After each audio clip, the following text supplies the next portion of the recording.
L'objectif de cette vidéo est de visualiser la trajectoire d'un mobile dans un repère tournant. Le matériel est constitué d'un plateau qui peut être mis en rotation grâce à un moteur. Pour donner une vitesse initiale à la bille, on la lâche à partir d'une glissière.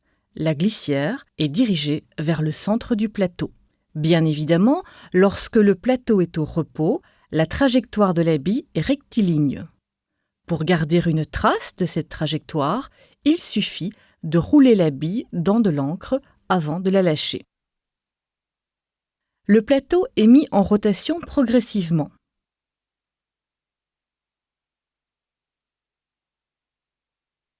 Grâce à un faisceau laser, on mesure la vitesse de rotation de façon à pouvoir reproduire la même rotation dans le sens inverse. Ici, le plateau tourne dans le sens des aiguilles d'une montre.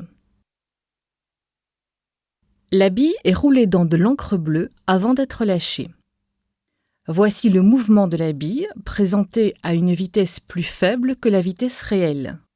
L'allure de la trajectoire est caractéristique du rapport entre la période de rotation, ici environ 2 secondes, et le temps de traversée de la bille, environ une demi-seconde.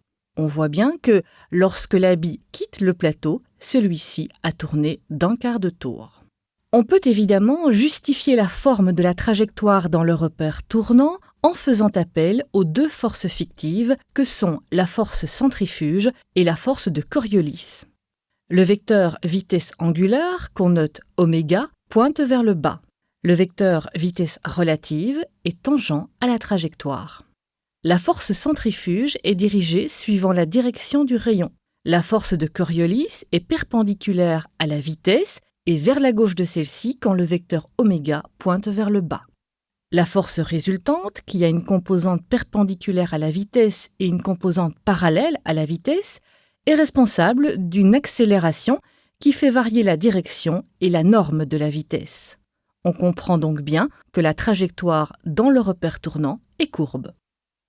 Ce modèle, qui ne fait intervenir que des forces fictives dans le plan horizontal, est un peu simple.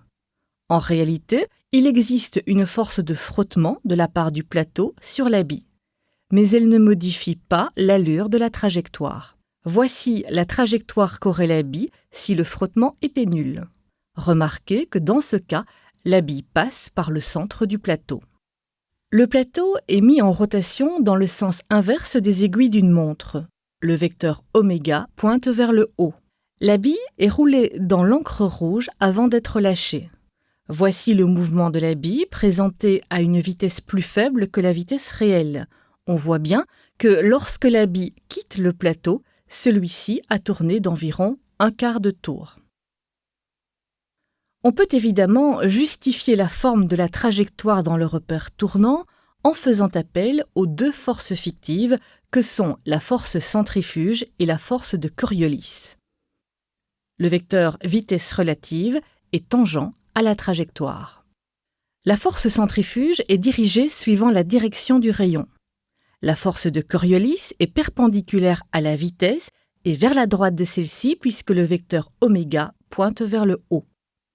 La force résultante est responsable d'une accélération qui fait varier la direction et la norme de la vitesse. Voici la trajectoire qu'aurait la bille si le frottement était nul. La bille passerait au centre du plateau. Le plateau est mis en rotation dans le sens des aiguilles d'une montre, mais 2 fois plus vite que dans l'expérience précédente. La période de rotation est de 1 seconde. Le temps de traversée de la bille est toujours d'environ une demi-seconde. La trajectoire ressemble à une boucle. La bille quitte le plateau à peu près à l'endroit où elle est entrée. La courbure vers la gauche peut évidemment s'expliquer grâce aux deux forces fictives que sont la force centrifuge et la force de Coriolis. Voici la trajectoire qu'aurait la bille si le frottement était nul et si la période de rotation était juste le double du temps de traversée de la bille. La trajectoire passe par le centre du plateau et se referme. Si le plateau tourne à la même vitesse mais dans le sens inverse, L'allure de la trajectoire est la même, mais la courbure est évidemment vers la droite.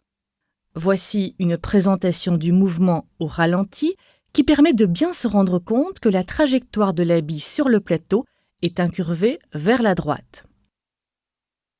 On peut aussi visualiser la trajectoire de la bille lorsqu'elle est lâchée au centre du plateau. Le plateau tourne dans le sens des aiguilles d'une montre. La trajectoire est incurvée vers la gauche. Voici le mouvement au ralenti. Ici, le plateau tourne dans le sens inverse des aiguilles d'une montre. La trajectoire a la même allure, mais elle est incurvée vers la droite.